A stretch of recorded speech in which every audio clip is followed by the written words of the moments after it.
तो अब हम रैक के आर्किटेक्चर पे पहले डिस्कस करते हैं कि एटलीस्ट अगर कोई ये वीडियो देख रहा है और जिसे रैक के आर्किटेक्चर का आइडिया भी नहीं है, तो उसे एटलीस्ट आइडिया हो जाए कि हम किस बात पे डिस्कस कर रहे हैं। ठीक है, तो सबसे पहले यूज़र होगा, यूज़र की क्वेरी आई। ठीक है, हम इसे क्या करेंगे, एम्बेडिंग में कन्वर्ट करेंगे, एम्बेडिंग कन्वर्जन। ठीक है, उसके बाद यहाँ पर एक एलएलएम लगा होगा, इस एलएलएम के पास जाएगी और इस एलएलएम के पास हमारे सारे जो data embedded data in vector database, इसका एक्सेस होगा। ठीक है, अब एलएलएम के पास दोनों जाएंगे। ठीक है, और उसके बाद इस एम्बेडेड जो यूज़र की क्वेरी आई है, इसके बेस पे और जो भी उसके पास इंटरनल डाटा का एक्सेस दिया है हमने, उसके बेस पे ये यूज़र को कुछ आंसर देगा, यूज़र को कुछ आंसर देगा। ठीक है, this is how the rack structure will work. ठीक है, अब हम यहाँ पे इस चीज़ में बिल्कुल नहीं जा रहे हैं कि रिट्रीवर कैसे काम करते हैं, री रैंकर कैसे काम करते हैं रैक में, वो सब आप समझ लीजिए कि यहाँ पे प्रेजेंट है, पर हमने उन्हें अपनी कन्वर्सेशन का, इस वीडियो का मेन टॉपिक नहीं रखा है। इस वीडियो का मेन टॉपिक है कि जो ये टर्म चल रही है कि रैग इज़ डेड, ये ट्रू है भी या नहीं। ठीक है, तो अब हम डिस्कस करते हैं कि ये जो आर्किटेक्चर है, रैक का जो मोटा मोटा आर्किटेक्चर है, इसने हमारी जो ऊपर की दी गई 3 प्रॉब्लम्स हैं उसे सॉल्व कैसे किया। क्योंकि अगर ये आर्किटेक्चर इन प्रॉब्लम्स को सॉल्व कर पाया होगा, इसीलिए तो सारी इंडस्ट्री ने इसे अडॉप्ट किया है। ठीक है, तो हम अब डिस्कस करेंगे कि how this is able to solve all 3 problems. ठीक है, तो पहली प्रॉब्लम क्या थी, अगर जाएंगे तो पहली प्रॉब्लम थी कि would you do this whole training process again and again. आपने मई 2026 तक के डाटा को स्क्रैप किया इंटरनेट से और उसका यूज़ करके एक मॉडल ट्रेन कर लिया। ठीक है, तो अब जून में, जब अगले हफ्ते, अगले महीने, जून में, अगस्त में, आगे आगे जितने महीने आ रहे हैं, सब में इंफॉर्मेशन न्यू आ रही है, तो क्या आप नया मॉडल ट्रेन करेंगे। ठीक है, तो इस चीज़ का सोल्यूशन कैसे होगा, अब आप सोच के देखिए। यूज़र की क्वेरी है यहाँ पे उसका उसकी कन्वर्जन की गई है और यहाँ पे एलएलएम है। अब यहाँ पर आप देखिए कि जो हमारा एलएलएम है, हम उसे ट्रेन नहीं कर रहे हैं। अब सोचिए, देखिए 2 मिनट, कि रैग में जो हमने एलएलएम है उसे ट्रेन नहीं कर रहे हैं, उसे वो वहाँ पर एलएलएम जो है वो हमारी जो होल पाइपलाइन है उसका सिर्फ एक पार्ट है। फिर आप कहोगे कि यार जो एलएलएम के पास नॉलेज आ रही है, जिस नॉलेज को यूज़ करके वो आंसर दे पा रहा है, वो कहाँ पर है। तो वो सारी की सारी नॉलेज यहाँ पर है, इस वाले पोर्शन में, वेक्टर डाटाबेस में। तो आप सोच के देखिए कि जब हमने मई 2026 तक के सारे डॉक्यूमेंट, यहाँ पे लिखते हैं मई 2026 के सारे डॉक्यूमेंट्स इंटरनेट से स्क्रैप करके, सारा डाटा जो था इंटरनेट का डाटा हमने स्क्रैप किया और कहाँ स्टोर कर लिया, वेक्टर डाटाबेस में। ठीक है, अब कल को 1 महीने के बाद हमने कहा कि यार अब हमारे पास 1 महीने का डाटा ना और आ चुका है, जून 2026 का। अब एक काम करते हैं, जैसे हमने पिछले सारे इंटरनेट के डाटा को स्क्रैप कर कर डायरेक्टली वेक्टर डाटाबेस में स्टोर कर दिया था, वैसे ही अब इस जून के डाटा को स्क्रैप करते हैं, इसे क्लीन करते हैं और इसे डायरेक्टली अपने वेक्टर डाटाबेस में स्टोर कर देते हैं। अब आप सोच के देखिए कि जो आपकी प्रॉब्लम थी वो सॉल्व हो गई ना। अब कल को जुलाई 2026 का डाटा आया, तो क्या आप यहाँ पे मॉडल फाइन ट्यून करोगे? नहीं, पर यहाँ पे क्योंकि रिक्वायरमेंट ही नहीं है ना मॉडल फाइन ट्यूनिंग की, रैग में हम मॉडल को फाइन ट्यून कर ही नहीं रहे हैं। हम तो ये कह रहे हैं कि भाई एक जगह है जहाँ पर मैं सारा डाटा रख दूंगा, जब तेरे को कोई यूज़र कुछ पूछे तो अपना दिमाग यूज़ मत करना, अपने वेट्स में जो इन्फॉर्मेशन स्टोर है उसे यूज़ मत करना, जो वो डाटाबेस में नॉलेज पड़ी है उसको उठा के लाओ और उसके बेस पे आंसर दे दो, दैट्स इट। आप समझिए, जब कल को यहाँ पे जुलाई 2026 का डाटा आएगा तो फिर क्या होगा, सेम प्रोसेस होगा कि हम उसे स्क्रैप करेंगे, उसे क्लीन करेंगे और उसे डायरेक्टली हम अपने डाटाबेस में स्टोर करा देंगे। अब किसी यूज़र ने हमें ये कह दिया कि जुलाई 2026 में जो नीट का रिजल्ट आया है उसका रिजल्ट बताओ, तो अब ये थोड़ी होगा कि एलएलएम अपने वेट्स में से आंसर देगा। अब क्या होगा, एलएलएम इस यूज़र के बेस क्वेरी के बेस पे अपना ये जो सारा डाटाबेस है इसमें से बेस्ट कॉन्टेक्स्ट को फाइंड करेगा, बेस्ट मटेरियल को फाइंड करेगा। आप ये समझ लीजिए, बेस्ट मटेरियल को फाइंड करेगा जिसके बेस पे यूज़र की क्वेरी का आंसर दिया जा सकता है और उसके बेस पे वो डायरेक्टली यूज़र को आंसर देगा। अगर यहाँ पर वेक्टर डाटाबेस में 2026 जून तक का डाटा है और यूज़र कुछ पूछ रहा है जुलाई 2026 के बारे में, तो एलएलएम डायरेक्टली ये कह देगा कि मेरे पास जून 2026 के आगे का डाटा का एक्सेस ही नहीं है। एंड दैट्स वाई, तो जो यूज़र होगा जो पहले गलत इन्फॉर्मेशन को यूज़ कर रहा था क्योंकि उसे एलएलएम ने आंसर दिया है, अब वो यूज़र एटलीस्ट ये जान पा रहा है कि मेरे एलएलएम के पास यहाँ तक का डाटा है और मैं सिर्फ इससे अगर पहले के आंसर जून 2026 के पहले के कुछ पूछूंगा तो मेरे को ये एलएलएम आंसर दे पाएगा, नहीं तो ये मुझे डायरेक्टली कह देगा कि भाई मेरे पास नॉलेज का एक्सेस नहीं है। तो आप समझो कि इसी चीज़ के कारण हमारी दो प्रॉब्लम सॉल्व हो गई। कैसे, एक पहला तो हमारी ये जो बार बार फाइन ट्यूनिंग वाली प्रॉब्लम थी वो सॉल्व हो गई कि अगली बार जब नया डाटा आए तो डायरेक्टली उसे वेक्टर डाटाबेस में स्टोर करवा देना जहाँ पर से एलएलएम अपने आप ढूंढ लेगा, ठीक है। और दूसरी चीज़ क्या हो गई, दूसरी चीज़ क्या थी हमारी कि हेलुसिनेशन, ठीक है। अब इसे कैसे सॉल्व किया इस रैग ने, ठीक है। अब सोच के देखिए कि यूज़र ने जैसे क्वेरी की कि नीट 2026 का रिजल्ट क्या है, ठीक है। तो अब ये एलएलएम गया, अब हम बिल्कुल सिंपलिसिटी बात करें, अभी हम किसी कॉम्पोनेंट में नहीं जाएंगे, रिट्रीवर री रैंकर कैसे काम करते हैं, रिकॉल क्या होता है, ठीक है, टॉप के क्या होती, कुछ ही बात नहीं करेंगे, अभी हम सिंपल बात करेंगे।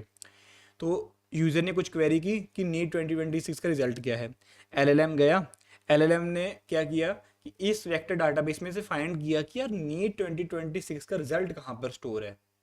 अच्छा, जहाँ पर भी स्टोर होगा उसका कुछ ना कुछ रिजल्ट, उसका कुछ ना कुछ एड्रेस होगा, सपोज करिए कुछ ना कुछ एड्रेस होगा ना।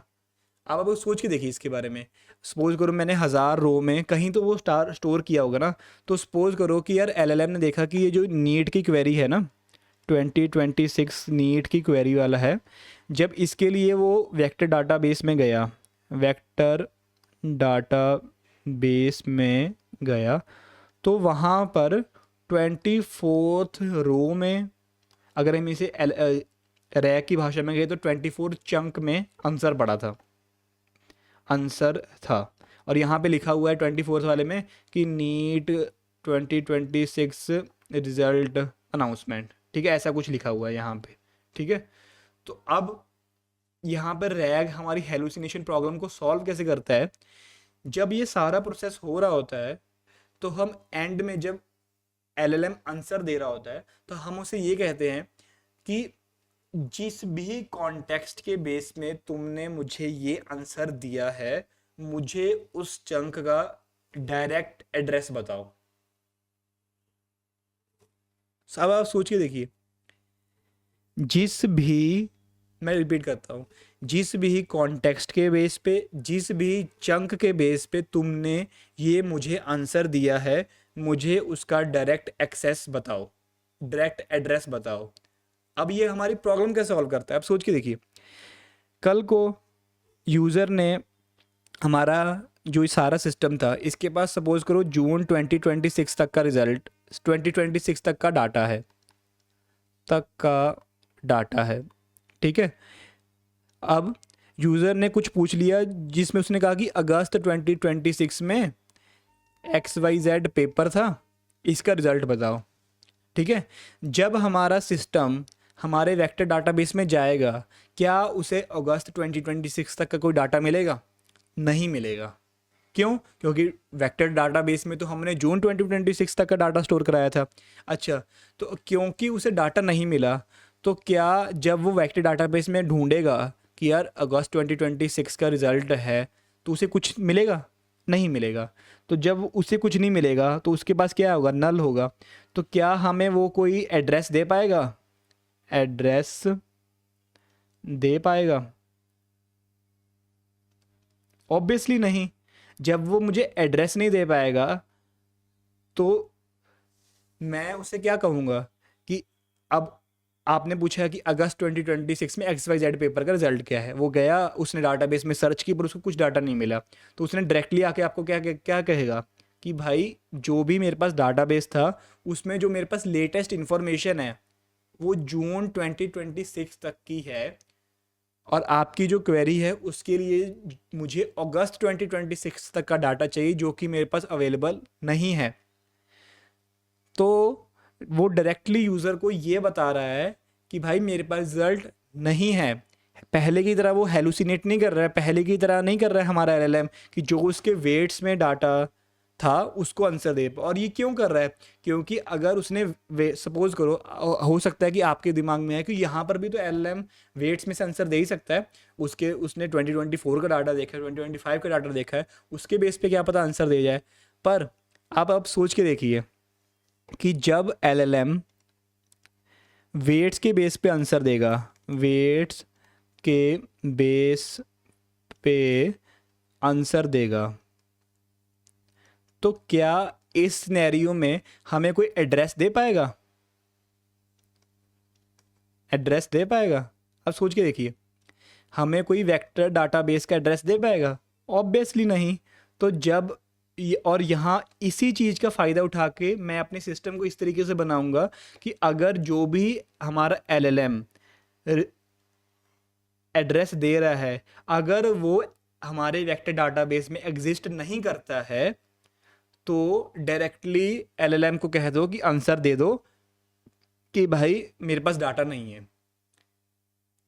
आप सोच के देखिए हेलुसिनेशन की प्रॉब्लम को हम कितने अच्छे तरीके से यहाँ पे सॉल्व कर पा रहे हैं कि जब हमारे पास डाटा नहीं है, तो अगर डाटा नहीं है तो सर्च करने पर कुछ भी नहीं आएगा, अगर कुछ भी नहीं आएगा तो कोई एड्रेस भी नहीं आएगा, कोई एड्रेस भी नहीं आएगा तो हम डायरेक्टली यूज़र को पता चल जाएगा कि भाई मैं अगस्त का पूछ रहा हूँ और इस LLM के पास, इस रैग सिस्टम के पास सिर्फ जून 2026 तक की नॉलेज है। और दूसरी बात, अगर यूज़र ने कुछ पूछा, जैसे उसने जून 2026 का कुछ रिज़ल्ट पूछ लिया, ठीक है, तो अब क्या होगा, और LLM ने आंसर भी दे दिया भाई क्योंकि उसके पास जून 2026 की नॉलेज पड़ी थी।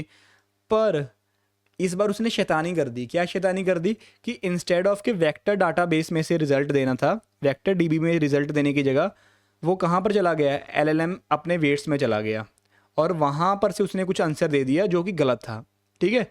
अब क्या होगा? अब जब मैंने उसको एंड में ये कहा हुआ है कि जो भी तू आंसर देगा यूज़र को, उसके लास्ट लाइन में तू एक एड्रेस वाली लाइन लिख देना कि यार जो भी मैंने नॉलेज, जो भी मैंने ऊपर आपको आंसर दिया है ना, वो हमारे डाटाबेस में यहाँ पर स्टोर है।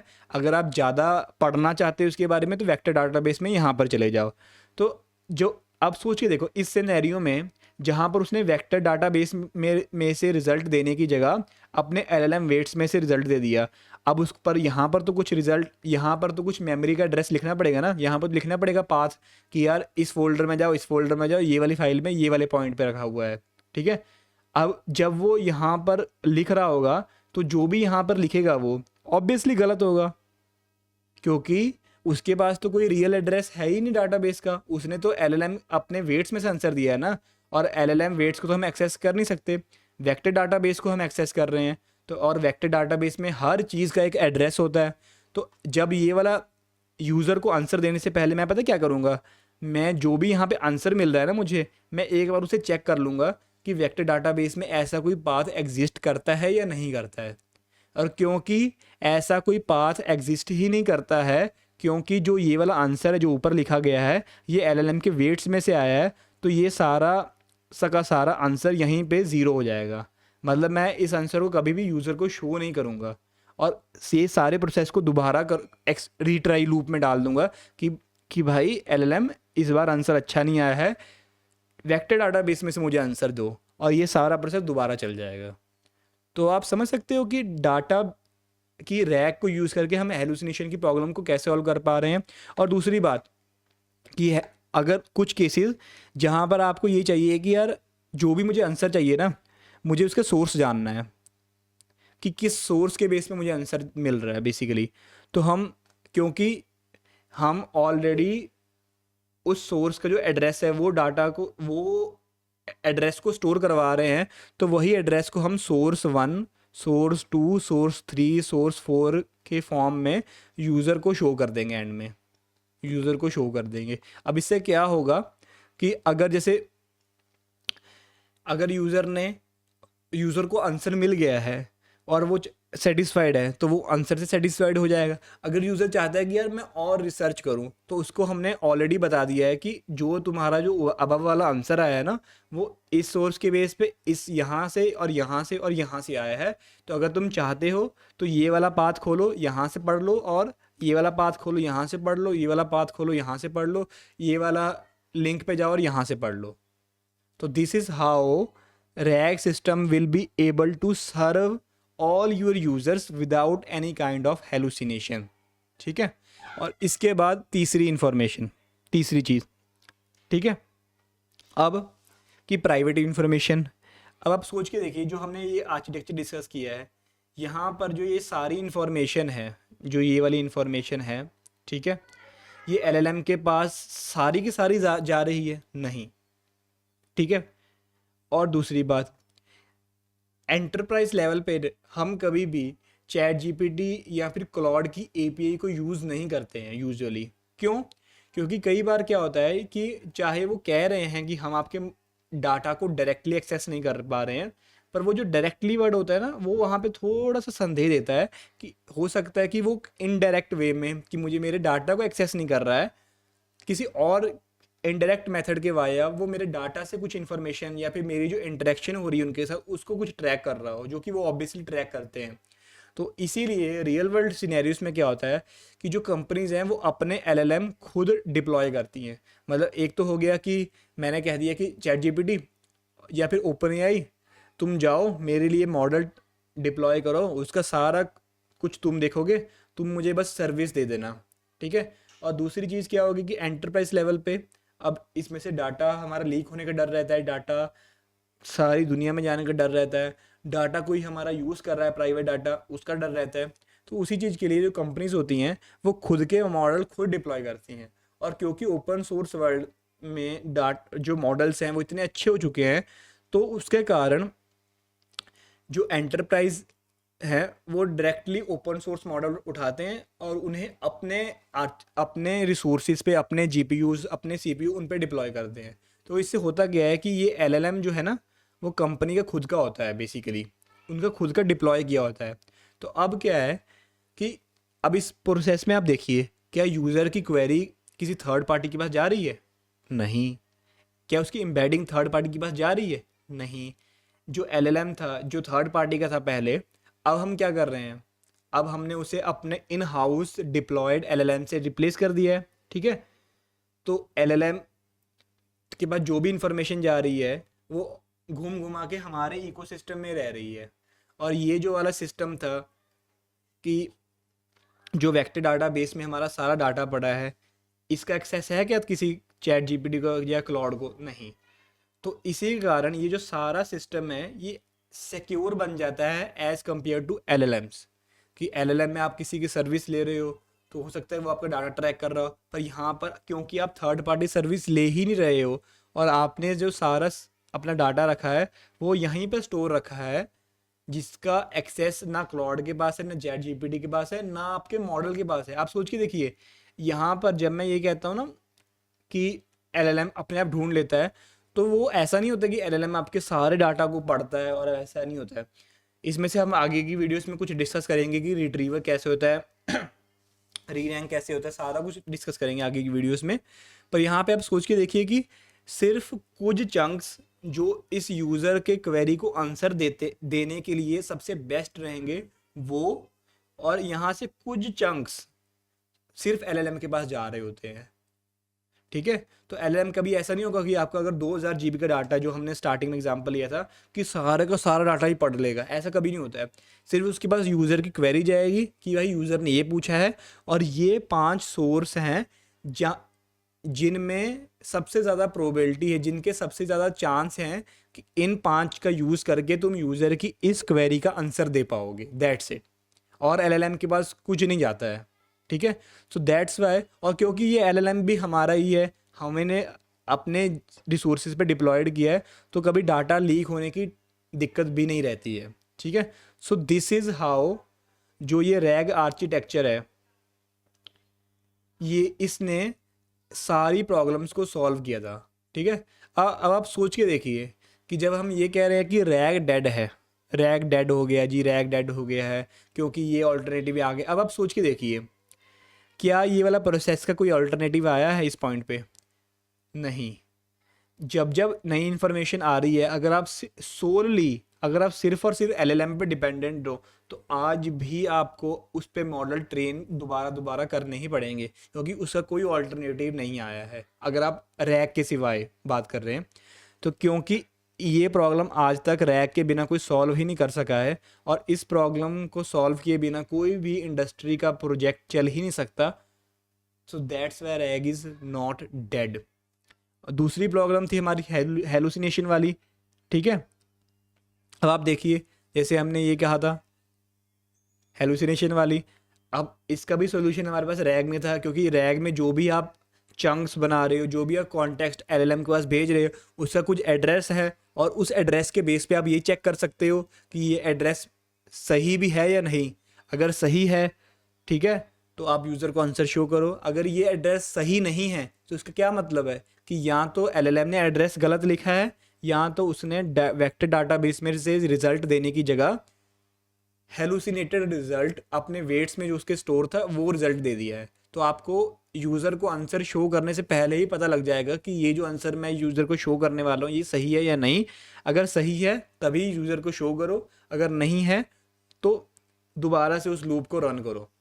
ठीक है, तो this is how the hallucination process is avoided by using rag.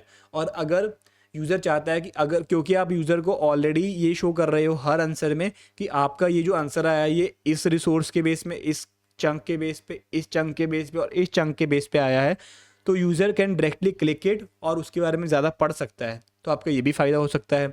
ठीक है, उसके बाद जो तीसरी वाली प्रॉब्लम थी कि जो प्राइवेट इन्फॉर्मेशन का एक्सेस है, अब आप सोच के देखिए कि कल को आपके 100 यूज़र नए आ गए, 100 यूज़र नए आ गए, तो अगर आपने इस पे 2000 DB की डाटा पे फाइन ट्यून भी किया होता, ठीक है, तो कि ये जो आपका नया मॉडल था जो इसने 2000 DB का डाटा देखा है, क्या इन 100 नए यूज़र का डाटा देखा होता उसने? नहीं। तो आपको दोबारा से सारा प्रोसेस करना पड़ता, दोबारा से ट्रेनिंग करनी पड़ती, और ट्रेनिंग, फाइन ट्यूनिंग, ये कितना ज़्यादा महंगा प्रोसेस है इन टर्म्स ऑफ कंप्यूट और रिसोर्सेज। सो पर इस होल रैक के प्रोसेस में क्या हमें कहीं पर भी फाइन ट्यूनिंग या फिर ट्रेनिंग करने की ज़रूरत पड़ी? ऑब्वियसली नहीं। क्यों? क्योंकि हम एलएलएम को ऑलरेडी जो डाटा का एक्सेस दे रहे हैं, पर रिस्ट्रिक्टेड फॉर्म में। हम उसे ये नहीं कह रहे हैं कि सारा का सारा डाटा स्टोर कर लो अपने वेट्स में। हम उसे ये कह रहे हैं कि जब यूज़र की क्वेरी आएगी, हम तुझे एक तरीका बताएंगे, उस तरीके से तू इस सारे 2000 GB के डाटा में से best possible chunks, best possible resources को ला पाएगा, और उन चंक्स में से जो टॉप के 5 चंक्स होंगे, जो टॉप के 10 चंक्स होंगे, उनके बेस पे तू यूज़र की क्वेरी का आंसर दे देना। ठीक है, और क्योंकि इस सारे इकोसिस्टम में, ये वाला जो सारा इकोसिस्टम है, इसमें कोई भी थर्ड पार्टी API इन्वॉल्व ही नहीं है, तो कल को कभी भी हमें ये जो सारा प्रोसेस रन करते हुए एंटरप्राइज लेवल पे ये डर नहीं रहेगा कि क्या पता हमारा डाटा ना लीक हो जाए, क्या पता कुछ और ना हो जाए, क्या पता कोई और दिक्कत ना आ जाए। ठीक है, तो this is how the whole process of this RAG system works. और अगर आपको कोई भी कल को कहे कि रैग इज़ डेड, तो आपने अपने से ये सिर्फ 3 क्वेश्चन पूछना है कि क्या नया डाटा, जब भी नया डाटा आएगा तो आपका सिस्टम, जो भी रैग के अलावा सिस्टम आप यूज़ कर रहे हो, आप उसमें कैसे इस न्यू इन्फॉर्मेशन को यूज़ करोगे। दूसरा, आप हेलुसिनेशन, जो कि हर एलएलएम की एक इनहेरेंट प्रॉब्लम है, उसे कैसे सॉल्व करोगे। तीसरा, अगर मेरे पास कुछ प्राइवेट डाटा है तो उस प्राइवेट डाटा पे मैं चाहता हूँ कि मैं अपने सिस्टम में, मैं अपनी कंपनी में, अपने अपनी ऑर्गेनाइजेशन में कुछ एआई सिस्टम एम्बेड करूँ, कुछ एआई सिस्टम इम्प्लीमेंट करूँ। तो क्या आपका ये जो करंट सिस्टम है, जैसे आप ये कह रहे हो कि जिसने रैग को डेड कर दिया है, क्या वो मेरी प्राइवेट इन्फॉर्मेशन को सिक्योरली यूज़ कर पाएगा। तो बस आप अपने आप से, या फिर जिस भी पर्सन आपको कह रहा है, आप उससे ये 3 क्वेश्चन पूछेंगे और आपको ये साफ हो जाएगा कि RAG is not dead. RAG ही वो सिस्टम है जिसके बेस पे आज एंटरप्राइज लेवल में चैटबॉट्स बन रहे हैं। एंड यही था इस वीडियो में। अगली वीडियो में हम डिस्कस करेंगे रैग का होल आर्किटेक्चर, कि रैग अंडरलाइंग में काम कैसे करता है। आज की वीडियो में हमने ये समझ लिया है कि रैग पे हम आए ही क्यों हैं। अगली वीडियोस में हम ये डिस्कस करेंगे कि रैग का आर्किटेक्चर क्या है और रैग के कौन कौन से कंपोनेंट हैं और कैसे उसे यूज़ करना है।